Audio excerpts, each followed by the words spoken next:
Hola a todos. Hoy es miércoles, 22 de julio de 2026, y está aquí con nosotros nuestro querido amigo Laith Marouf. Bienvenido, Laith. Gracias por invitarme, Nima. Laith, quiero empezar por la reunión de ayer entre Donald Trump y el presidente libanés, Joseph Aoun.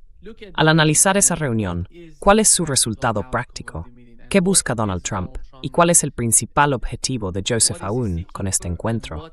Él dijo que llevaba mucho tiempo esperando esta reunión, y vemos que Donald Trump reacciona de algún modo a eso, y dice, este tipo sabe cómo hablar conmigo. Viendo la reunión, ¿cómo lo interpretas? ¿Qué crees que puede salir ya?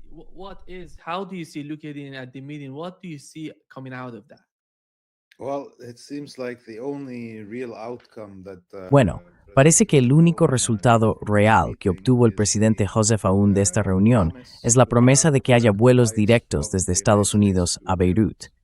Básicamente, que American Airlines pague la tasa por aterrizar en Beirut. Y eso será en el futuro. Y nadie sabe qué va a pasar, por supuesto, si realmente ocurrirá o no. Así que, en cuanto al único beneficio para el Líbano, eso es todo. Lo que Trump obtuvo a cambio fue la promesa del presidente Joseph Aoun de que normalizarán las relaciones con la colonia judía.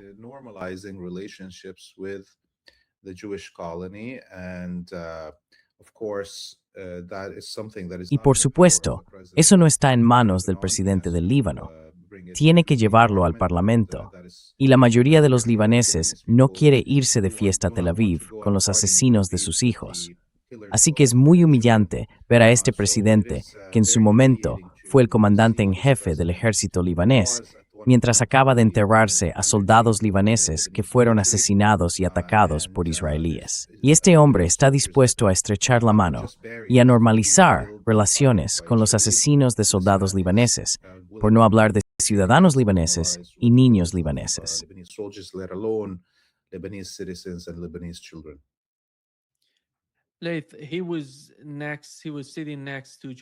Laith estaba sentado junto a Joseph Aoun cuando dijo que va a utilizar Siria, que va a utilizar a al-Jolani para ocuparse de Hezbollah.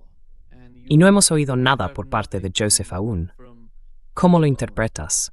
¿Y está ocurriendo algo entre bastidores entre los dos de lo que no seamos conscientes?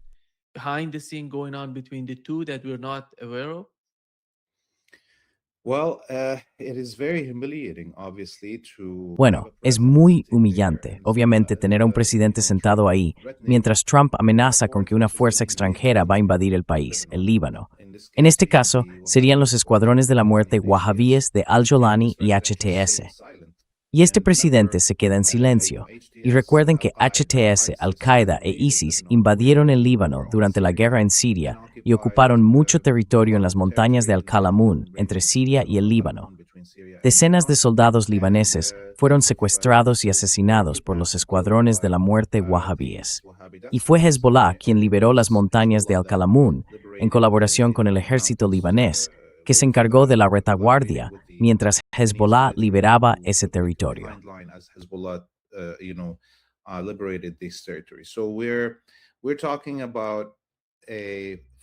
Así que estamos hablando de una fuerza que invadió y ocupó territorio libanés y que mató a soldados y civiles libaneses. Y ahora este presidente permanece sentado mientras vuelve a plantearse esa amenaza y no dice nada. Así que fue una rueda de prensa muy humillante, creo yo, para cualquiera que la viera y fuera libanés, que tuviera, ya sabe, aunque solo fuera un átomo de patriotismo en la sangre. Naturalmente, se sintieron humillados por la forma en que el presidente dejó pasar estos comentarios sin responder. Pero esto demuestra, por supuesto, el verdadero poder de este presidente, Joseph Aoun.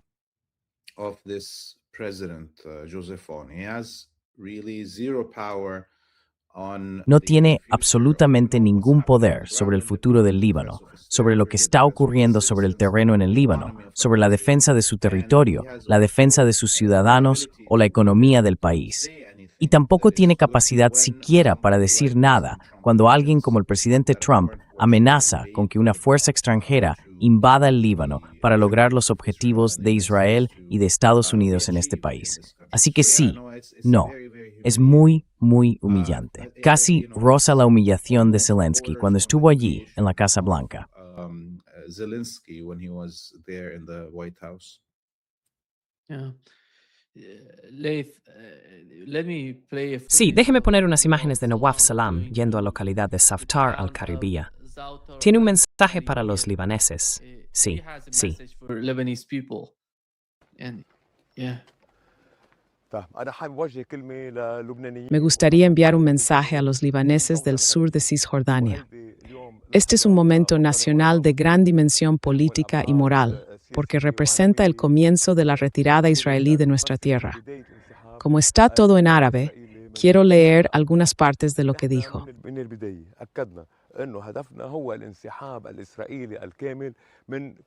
Me gustaría dirigir un mensaje a todos los libaneses, especialmente a nuestra gente del sur, desde la localidad de Saftar al-Gharbiyya. Este es un momento nacional que tiene importantes dimensiones políticas y morales, porque representa el inicio de la retirada israelí de nuestra tierra. ¿Es esa una retirada israelí? ¿Cuál es el mensaje? ¿Qué importancia tiene? What is that message? How significant is that? It's very funny because Sawtar al-Gharbiyya was never Es muy curioso, porque Saftar al-Gharbiyya nunca fue ocupada por los israelíes. Esta localidad, junto con otra aldea, Frown, y Saftar al-Sharqiya, figuraban en una lista de zonas de las que, supuestamente, el ejército israelí se retiraría y el ejército libanés ocuparía su lugar.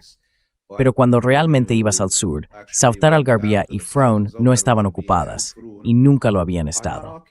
Los israelíes lucharon muy duramente por intentar ocuparlas, pero no pudieron. Y en la aldea de Frown, el ejército libanés no ex king. in the village of Froun, the Lebanese military never left. So what is this idea of ¿Qué es entonces esta idea de una ocupación fantasma y de una retirada fantasma de esa ocupación? Esto demuestra lo teatral y lo absurdo que es esta retirada, este supuesto inicio de la retirada de los sionistas del sur del Líbano. Y demuestra cómo el gobierno libanés de Nawaf Salam y Joseph Aoun trata al pueblo libanés como si fuera tonto y estúpido, porque intentan convencernos de que de algún modo los israelíes se están retirando de dos localidades que no ocuparon, y de que tenemos que creer que eso es de alguna manera el inicio de la retirada israelí y una victoria para el gobierno libanés y el ejército libanés. victory for the Lebanese government and the Lebanese military. Bueno, ya saben, este es el tipo de teatro del absurdo que estamos viviendo ahora mismo en situaciones como esta. Han pasado ya, por supuesto, años desde el inicio del genocidio en Gaza, y los imperialistas quieren que no creamos lo que vemos ni lo que oímos. Quieren que pensemos que nuestros propios sentidos nos están engañando y que la verdad solo procede de estos sionistas y de estos imperialistas, que son, por supuesto, pura ficción y una realidad paralela. Así que quizá, en este universo paralelo, los israelíes habían ocupado Saftar al-Gharbiyya y de algún modo el ejército libanés está entrando allí por primera vez.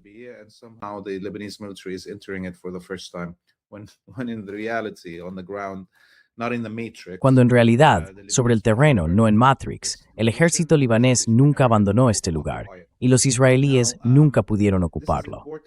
Esto es importante para entender el contexto de la guerra más amplia. La guerra, de hecho, se está acelerando ahora mismo en Asia Occidental. Y esta anomalía de unas supuestas negociaciones entre el gobierno libanés y los israelíes está tan desconectada de la realidad que resulta cada vez más absurda. La necesidad de intentar convencernos de que, ya saben, las cosas son distintas de lo que vemos resulta cada vez más absurda. Y eso se debe, por supuesto, a la rapidez con la que se están produciendo los acontecimientos en la guerra regional más amplia de Asia Occidental.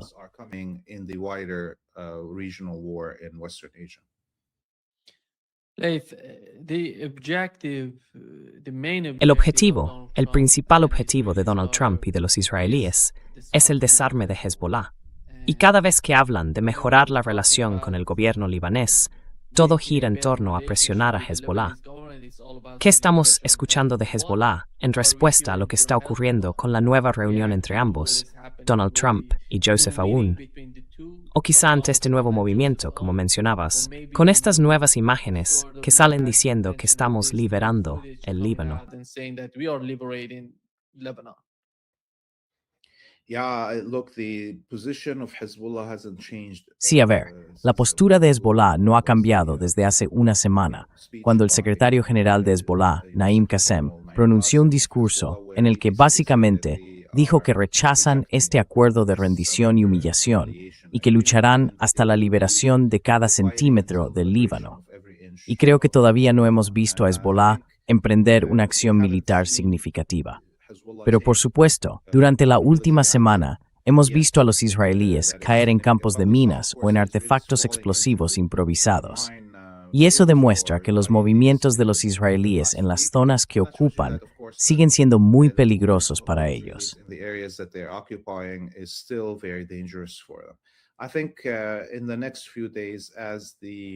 Creo que en los próximos días, a medida que la batalla en Asia Occidental amplíe su alcance y su dimensión, con la implicación de varios países en esta batalla, veremos a Hezbollah volver a sus actividades militares a plena escala.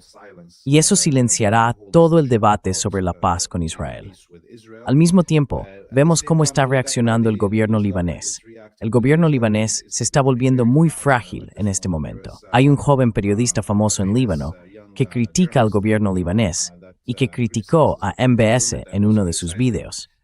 Acaban de ordenarle que se entregue a los servicios de inteligencia libaneses.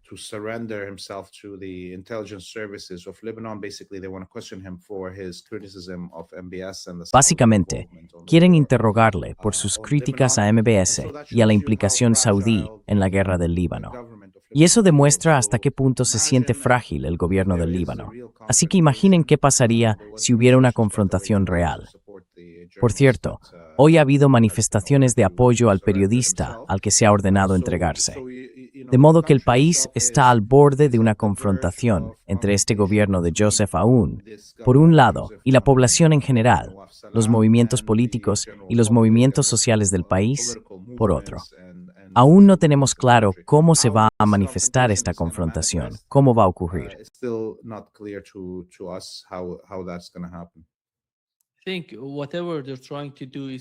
Creo que, hagan lo que hagan, están intentando de algún modo darle una nueva cara al gobierno del Líbano o tratar de hacerlo más popular.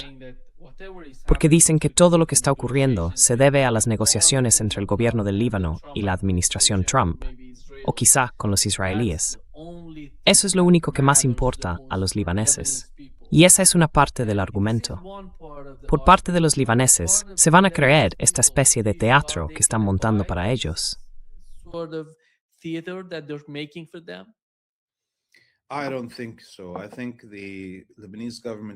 No lo creo.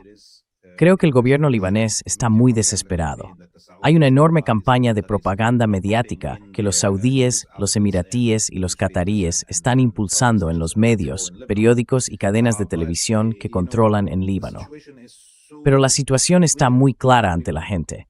No hay reconstrucción. Sigue habiendo cientos de miles de desplazados en todo el país. El gobierno está cerrando algunos de los refugios. La gente vuelve a estar en la calle porque no encuentra dónde alojarse. Las aldeas del sur siguen ocupadas y destruidas. Por mucha propaganda que el gobierno y quienes manejan a este gobierno en el Golfo y en Occidente intenten utilizar para convencer a la población libanesa.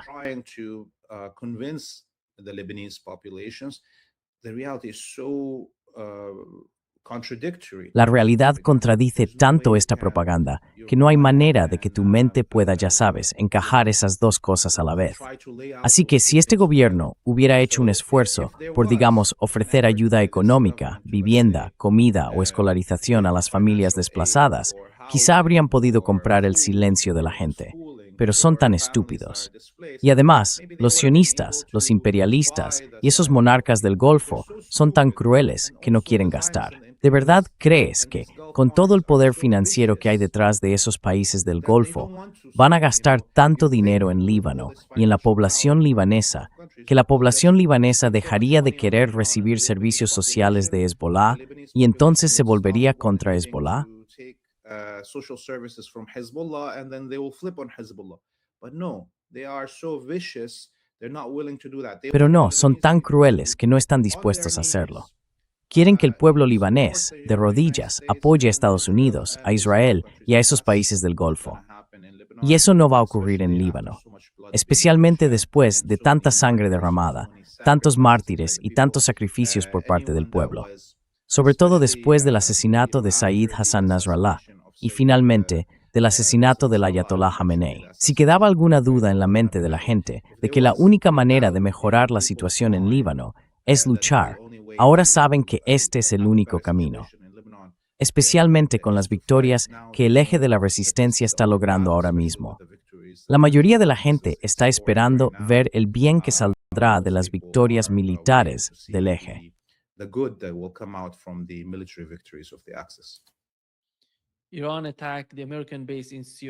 Irán atacó la base estadounidense en Siria. Fue algo nuevo. Y dijeron que el objetivo eran las fuerzas estadounidenses o las armas estadounidenses en Siria. Pero eso podría traducirse o interpretarse como un mensaje de los iraníes a al-Jolani y sobre la forma en que Donald Trump está intentando manipular la región en ese aspecto. ¿Cuál es su interpretación de eso? ¿Y había fuerzas estadounidenses allí?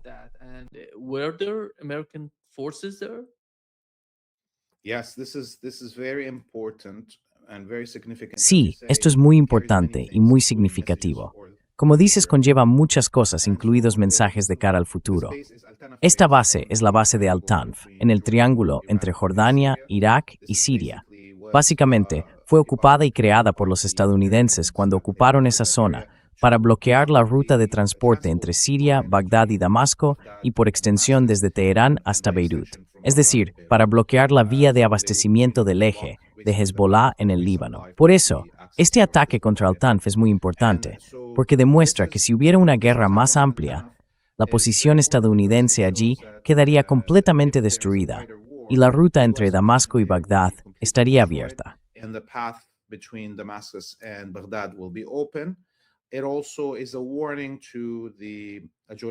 También es una advertencia al régimen de Jolani.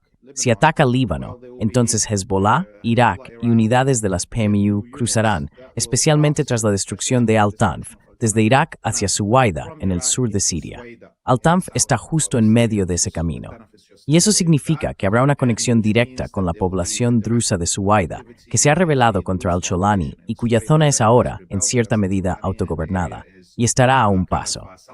Habrá una línea de contacto directa entre el eje de la resistencia y las fuerzas de ocupación israelíes en el sur de Siria. Así que podemos imaginar todas las consecuencias de la destrucción de Al-Tanf.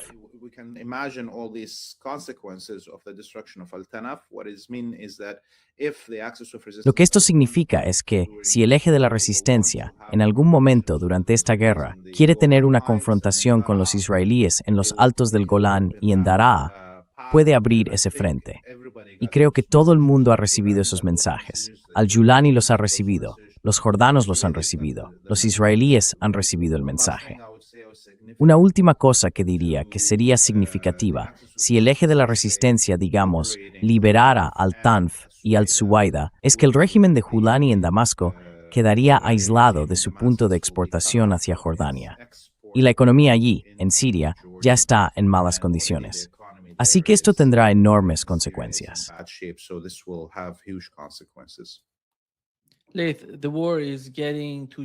Laith, esta vez la guerra está llegando a Jordania de otra manera. Verás, están alcanzando el objetivo de forma precisa, con exactitud, y están golpeando fuerte. Porque si te fijas en las bases estadounidenses, son enormes. Y estos misiles van a llegar a algunos puntos, algunas zonas limitadas del perímetro de esas bases. Pero cuando tienes información de inteligencia procedente de Jordania, puedes alcanzar el objetivo con precisión. Y eso es lo que estaba ocurriendo. Lo ha ocurrido, la forma en que Irán atacó a las fuerzas estadounidenses. Ya sabes, los helicópteros o los aviones cisterna de reabastecimiento. Quizá. No sabemos exactamente qué ha pasado.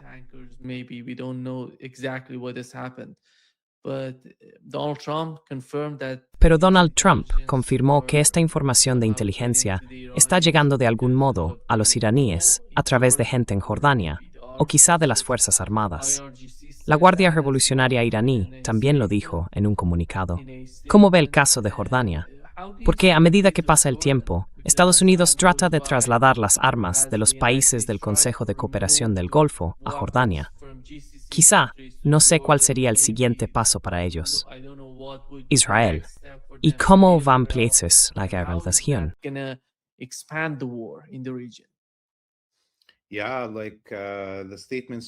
Sí, por ejemplo, los comunicados de las Fuerzas Armadas iraníes de esta mañana decían que habían atacado hangares de drones en una de esas bases de Jordania, y creo que afirmaban haber destruido al menos 12 drones MQ-9 en ese hangar, así que son pérdidas enormes. También hay otro comunicado de las Fuerzas Armadas iraníes que dice que se destruyeron F-15 en sus hangares, en otra de esas bases de Jordania. Así que esto es enorme, y ahora hay que añadir el vídeo. Vi un vídeo hace apenas horas de soldados estadounidenses grabando dentro de la base de Muwafaq al-Salti, en Jordania, mientras los misiles iraníes caían sobre ellos, con Pesros.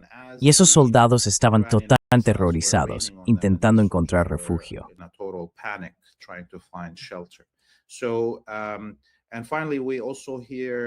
Y por último, esta mañana también hemos visto informaciones en periódicos estadounidenses que dicen que al menos 600 soldados estadounidenses han resultado heridos en los últimos días y han sido, ya saben, trasladados a hospitales en Alemania. Es decir, 6 veces más de lo que ha reconocido el ejército estadounidense. Y creo que incluso esa cifra de 600 probablemente sea muy baja, viendo la destrucción masiva en las zonas de barracones, los comedores donde comen estos soldados y sus oficinas. Y recuerden, todas estas bases que Estados Unidos construyó en Asia Occidental no tienen instalaciones de búnkeres subterráneos, porque Estados Unidos nunca ha estado acostumbrado a que nadie dispare contra sus bases. Eso nunca había ocurrido antes. Así que Irán está haciendo algo que nadie ha hecho antes.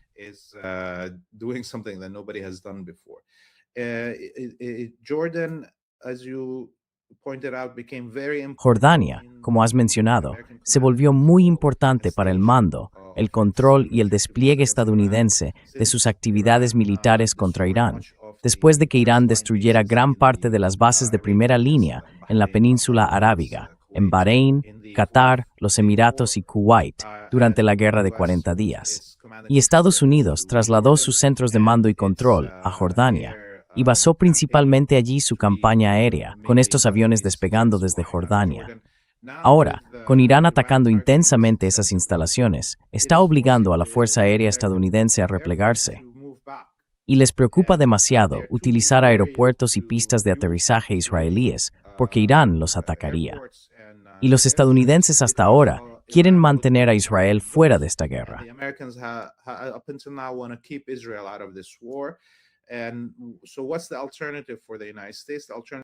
¿Y cuál es entonces la alternativa para Estados Unidos? La alternativa para Estados Unidos es empezar a utilizar las bases de Chipre, Creta y Bulgaria como puntos de partida para campañas aéreas contra Irán. Y esta mañana, de nuevo, leemos en los periódicos de Europa y de Estados Unidos que Estados Unidos acaba de firmar un acuerdo con Bulgaria que le permite utilizar no solo las bases de la OTAN allí, a las que ya tenía acceso, sino también los propios aeródromos de la Fuerza Aérea Búlgara y los aeropuertos civiles para estacionar sus cazas y sus aviones de reabastecimiento. Así que creo que muy pronto veremos a Irán perseguir a la Fuerza Aérea estadounidense hasta sus bases de apoyo en Creta, Chipre y Bulgaria.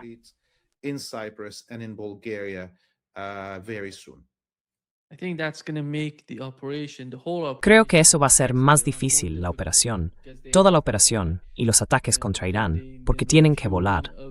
El repostaje de estos cazas se ha vuelto muy crítico para ellos. Ese va a ser un nuevo desafío para Donald Trump y su administración. Si miramos el estrecho Leith y las dificultades en este estrecho, el cierre está produciéndose mientras hablamos, y no entra ni sale nada. Hay algunos pequeños movimientos, básicamente por parte de los iraníes, pero el combate continúa. Y Estados Unidos anoche estaba atacando la parte sur de Irán, la parte oeste de Irán. Así que el combate sigue. Y aquí está el caso del estrecho de Hormuz y sus dificultades, mientras vemos que Yemen está saliendo y estableciendo un bloqueo sobre Arabia Saudí, algo nuevo después de 12 años.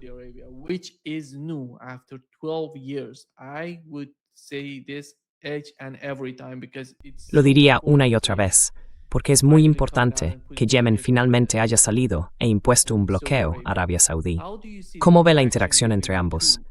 ¿Y cómo va a superar Arabia Saudí estas nuevas dificultades? Saudi Arabia gonna, Se están convirtiendo en Qatar. overcome Qatar, this de algún modo, difficult el gobierno situation. catarí It utilizaba was esta ruta Qatar para la was mayor parte de somehow sus operaciones. Qatari No tienen government acceso a is otras vías, por they ejemplo, have al more Mar Rojo. access to other Pero Arabia Saudí, parts, desde que empezó for la guerra, example, to the tenía Red esa Sea. opción. But Tenía, ya Saudi sabe, una Arabia especie de was where they oleoducto had the hacia el funds Mar and Rojo this, para exportar su sort petróleo. of pipeline Así going que no to the Red sintieron Sea tanto and dolor por esta exporting the oil. compensación. So they didn't Ahora, feel el that impacto much está pain llegando because of a la the economía Saudi. saudí. Right now the pain ¿Qué is opina de coming ello? to the Saudi economy.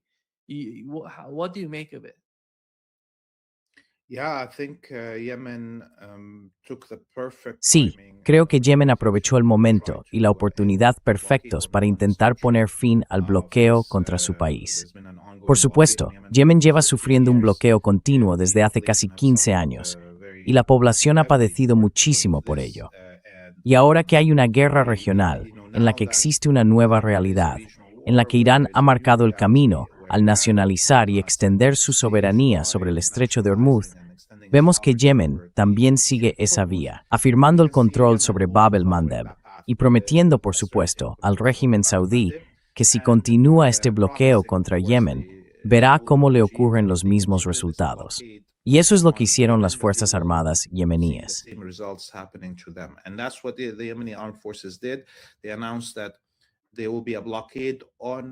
Han anunciado que habrá un bloqueo de los puertos saudíes, lo cual es aún más drástico que hablar simplemente de un bloqueo en Bab el-Mandeb para detener a los barcos que se dirigen a Arabia Saudí o que están vinculados con Arabia Saudí. Esto significa que atacarán a cualquier barco que intente entrar o salir de los puertos saudíes en el Mar Rojo. Es algo enorme, enorme, porque no se trata solo de las exportaciones de petróleo. Se trata de sitiar el mercado saudí. Y los saudíes ya no pueden importar nada desde el Golfo Pérsico. Así que ahora solo importan, ya sabe, desde los puertos del Mar Rojo. Así que olvídese de que Arabia Saudí venda su petróleo y su gas, algo que ahora va a quedar totalmente perjudicado. Pero incluso las pequeñas importaciones que llegan a este reino, ¿cómo van a hacerlo? ¿Van a transportar todo por avión? Esta no es forma de llevar un negocio.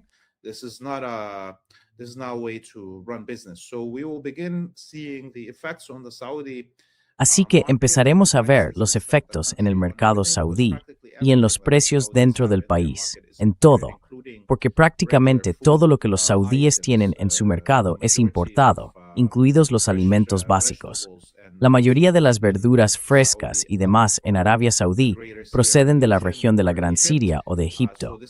Así que esto va a tener un efecto drástico sobre los ciudadanos saudíes que se dedican a negocios corrientes. Y a eso hay que añadir el hecho de que, si los saudíes cesan sus exportaciones de petróleo y gas, veremos por primera vez una enorme subida de golpe en los precios del petróleo. Había personas siguiendo barcos que salían de puertos saudíes con petróleo, barcos que ya habían partido antes de que comenzara el bloqueo y que seguían su ruta habitual hacia el sur, por el Mar Rojo, hasta Bab el-Mandeb, para dirigirse a los mercados de Asia Oriental.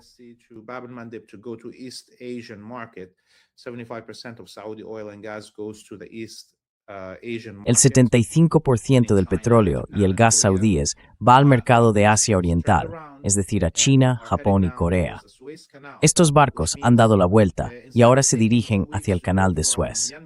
Eso significa que en vez de tardar 2 semanas en ir de Yanbu a China, pasando por Bab el-Mandeb y el norte del Océano Índico, ahora tienen que atravesar todo el Mediterráneo, recorrer todo el Atlántico, rodear el Cabo de Buena Esperanza y después dirigirse hacia Asia Oriental. Es decir, añaden otro mes o 2 a sus fechas de entrega. Así que esto va a tener un efecto rápido en la escasez de petróleo y gas en el mercado de Asia Oriental y elevará muy rápidamente los precios de las exportaciones de gas y petróleo. Creo que en los próximos días veremos los resultados de este bloqueo que Yemen ha impuesto a los puertos saudíes.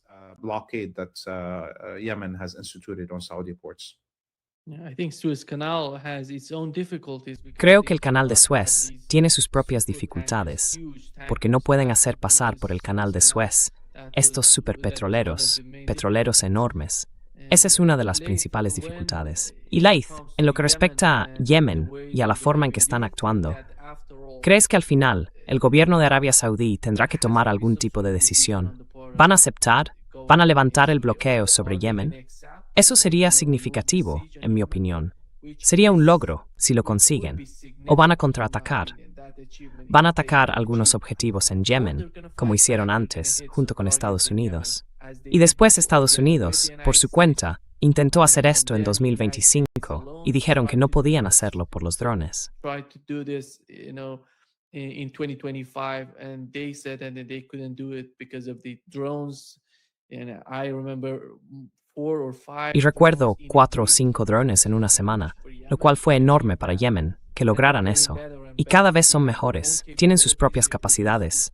Fabrican drones, fabrican misiles en su propio territorio. Esta es la capacidad de Yemen. No dependen tanto de Irán para producir esos misiles. Así que por eso creo que todo depende del cálculo de Arabia Saudí. Bueno, ¿cómo ve la mentalidad en Arabia Saudí? Responder combatiendo o de algún modo aceptar, ya sabe, las dificultades, los desafíos de la nueva situación en la que se encuentran.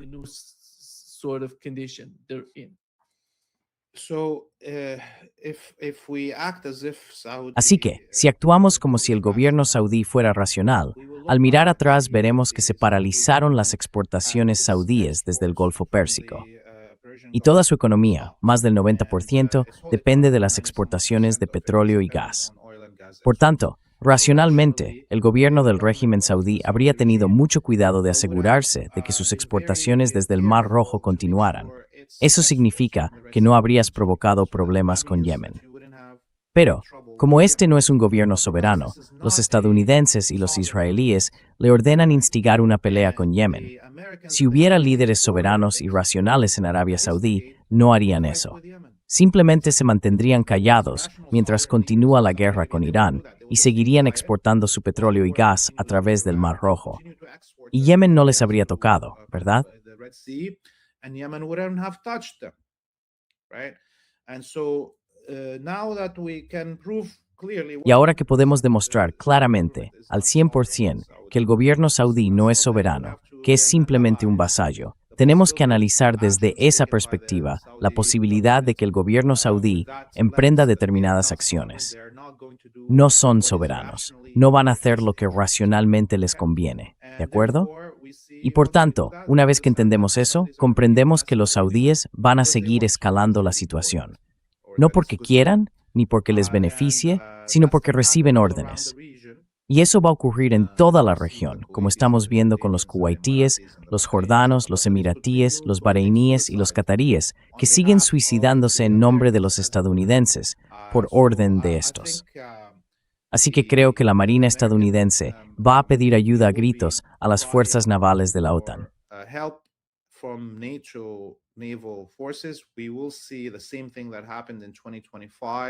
Veremos lo mismo que ocurrió en 2025. Las fuerzas navales de la OTAN empezarán a dirigirse hacia el Mar Rojo, porque Estados Unidos no puede librar 2 guerras en los mares que rodean la península arábiga. Como usted ha señalado acertadamente, en 2025 Estados Unidos fue derrotado por Yemen en la guerra en torno al estrecho de Bab el-Mandeb y ahora está siendo derrotado por Irán. Entonces, ¿cómo puede Estados Unidos librar 2 guerras simultáneas en este teatro de operaciones navales? No va a poder. Así que creo que deberíamos esperar la llegada de fuerzas navales de la OTAN y otro enfrentamiento con las Fuerzas Armadas yemeníes. Y quizá intenten distraer a las Fuerzas Armadas yemeníes para que dejen de atacar los puertos saudíes y puedan continuar las exportaciones de petróleo.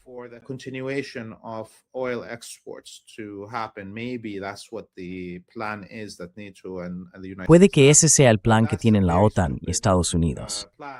Pero es un plan muy estúpido, porque Irán y Ansarollah, las Fuerzas Armadas yemeníes, pueden destruir el puerto, las instalaciones de exportación de petróleo o el oleoducto. Y eso quedaría fuera de servicio, sin necesidad de atacar directamente a los barcos que entran en los puertos saudíes. Creo que Yemen, al decir que está llevando a cabo un bloqueo de los puertos saudíes, En realidad estaba siendo generoso. Están diciendo, no vamos a destruir sus instalaciones de exportación de petróleo en Yanbu. Solo vamos a atacar a cualquier barco que venga de camino o que quiera salir. Y eso es generoso, porque si los yemeníes destruyen las instalaciones de Yanbu, se tardaría años en reconstruirlas. Y se destruirían, en un abrir y cerrar de ojos, equipos valorados en miles de millones de dólares.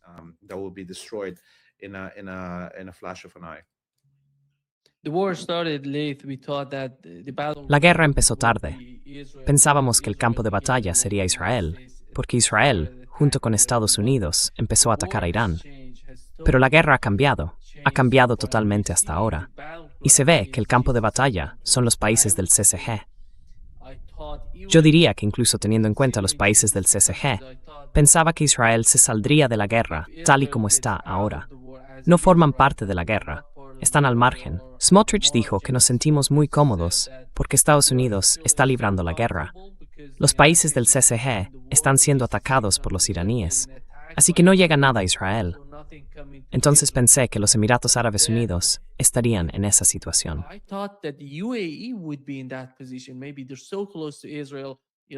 Puede que estén tan cerca de Israel que Irán vaya a atacar a los Emiratos Árabes Unidos.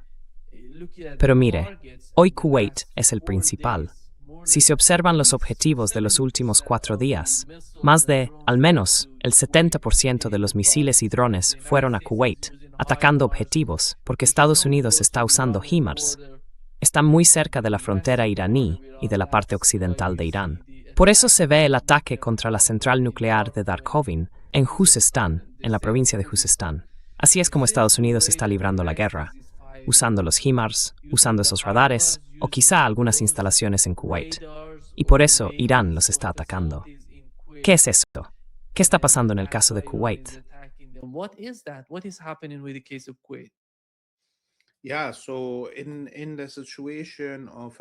Sí, en una situación de intento de invasión terrestre de Irán está la geografía. Cuando miras el mapa, te dice que solo hay 2 rutas para una fuerza terrestre invasora. Una es Kuwait, debido, por supuesto, a las tierras bajas de la costa iraní en la región de Juzestán. La otra sería una invasión desde Pakistán, a través de la zona desértica de la frontera entre Pakistán e Irán. Así que, ya sabes, eso es lo lógico. Lo que vimos fue que Estados Unidos utilizaba estas bases de Kuwait y Bahrein durante las últimas semanas, antes de que estallara esta fase de la guerra. Estados Unidos estaba empezando a concentrar en Kuwait sus fuerzas de invasión, sus fuerzas terrestres, y en Bahrein sus fuerzas navales y aéreas para la invasión.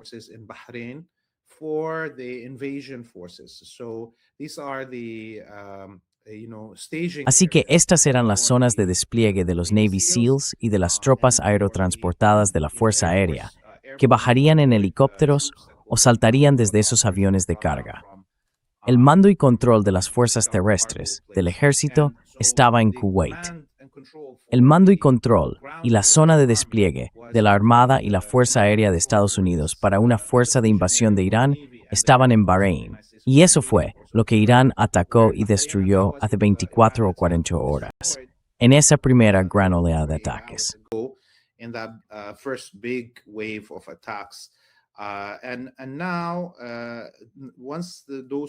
Y ahora, una vez destruidas esas zonas de concentración, Irán empezó a identificar los sistemas de lanzamiento de misiles HIMARS que están atacando el oeste y el sur del país, así como los sistemas de radar y demás.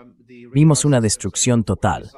Ahora se abre la vía para que Irán pueda incluso utilizar su fuerza aérea. Vimos a Irán emplear cazas F-5 modificados de unos 30 años de antigüedad para empezar a atacar objetivos dentro de Kuwait. Eso significa que ya no hay defensas antiaéreas ni radares en Kuwait y que esos F-5 pueden maniobrar y destruir objetivos dentro del país. También nos abre la puerta a pensar en el futuro, en los próximos días y semanas, a medida que sean destruidas cada vez más defensas antiaéreas que Estados Unidos ha desplegado, por ejemplo en Jordania, y también los radares que hay allí.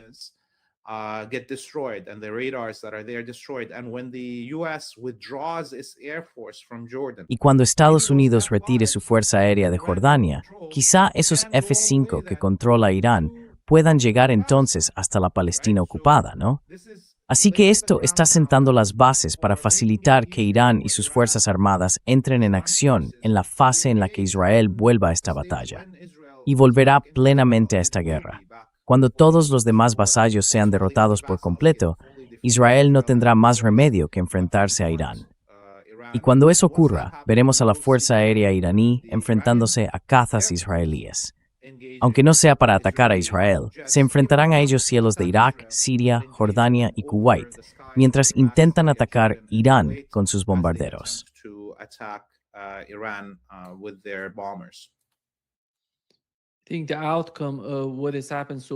Creo que el resultado de lo que ha ocurrido hasta ahora, con el memorando de entendimiento y con la violación de todos sus términos, es que el eje de la resistencia, de algún modo, no está retrocediendo.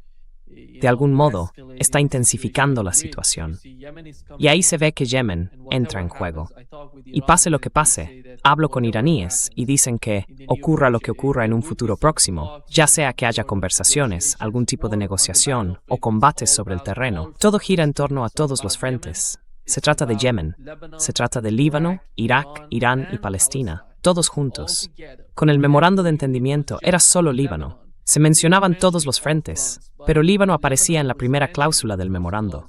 Ahora están hablando de que Yemen entra en juego. Yemen. Nadie puede decir que el asedio a Yemen, nadie lo aceptaría. Por eso, Yemen está actuando. Y Palestina entraría en juego.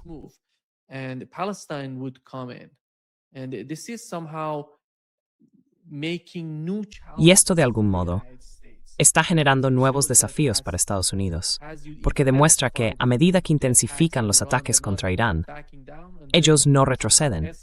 De algún modo, están escalando o planteando más desafíos a los que ustedes tienen que hacer frente. Esta es la situación.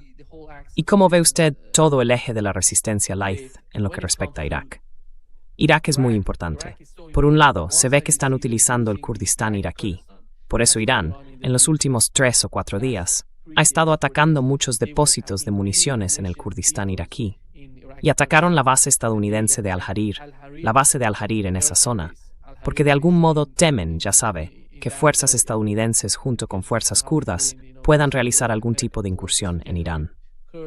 Pero, como parte del plan del eje de la resistencia, ¿cómo ve que todos ellos se unan y generen nuevos desafíos, sin retroceder y simplemente ampliando esos desafíos?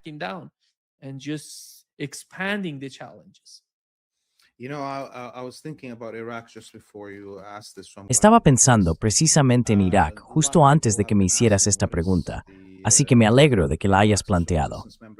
Mucha gente se ha estado preguntando, ¿qué están haciendo los miembros del eje de la resistencia en Irak? ¿Por qué guardan silencio? ¿Qué van a hacer si esta guerra se expande por completo? Y por supuesto, ha señalado que Irán está destruyendo las posiciones kurdas de contrapeso dentro del noreste de Irak. Pero volvamos un poco a la situación en Kuwait. Irán ha destruido allí las bases estadounidenses, los lanzadores, los radares, las bases aéreas y demás. Pero los estadounidenses siguen teniendo en la cabeza la ilusión de que podrían invadir.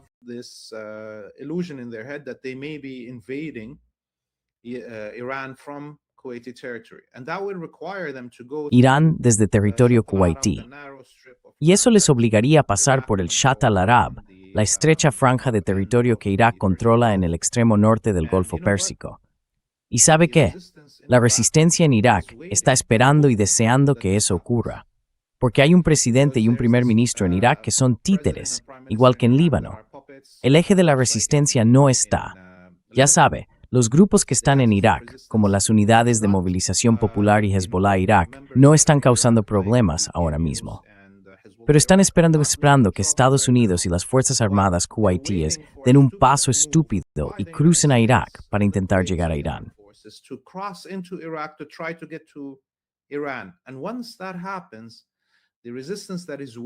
Y una vez que eso ocurra, la resistencia que les espera allí, en la zona de Shatt al-Arab, no solo tenderá emboscadas a estas fuerzas invasoras, sino que también utilizará eso como excusa para invadir Kuwait, que ahora mismo está prácticamente desnudo y es más débil de lo que era en 1991, cuando Saddam Hussein lo invadió.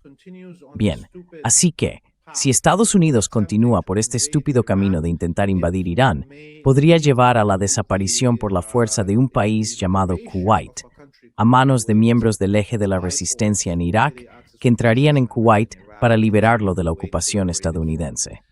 Así que sí, Irak será un importante escenario de batalla a medida que esta guerra se expanda, con sus fronteras con Kuwait, con Jordania y con Siria.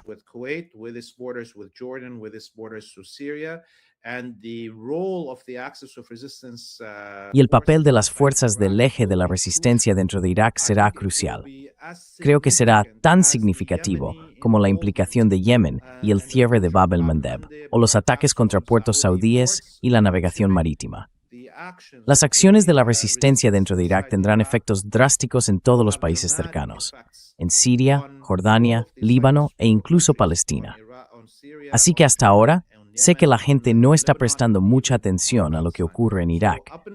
Piensan que ha quedado en segundo plano y se preguntan, ¿qué está haciendo la resistencia en Irak? Pues bien, se está preparando para esta eventualidad que se aproxima.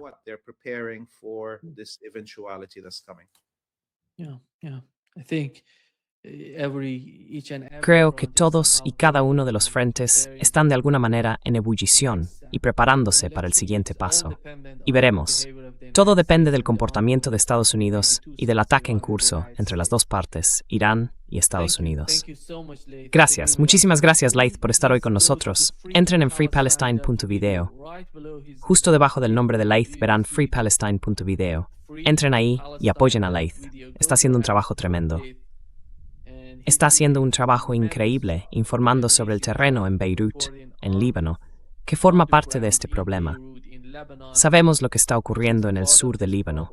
La guerra sigue y sigue en el sur, y Laith está allí para informar sobre ello. Muchísimas gracias, Laith. Thank you so much, Laith. Muchas gracias, Nima. Nos vemos la semana que viene. Nos vemos la semana que viene. Adiós.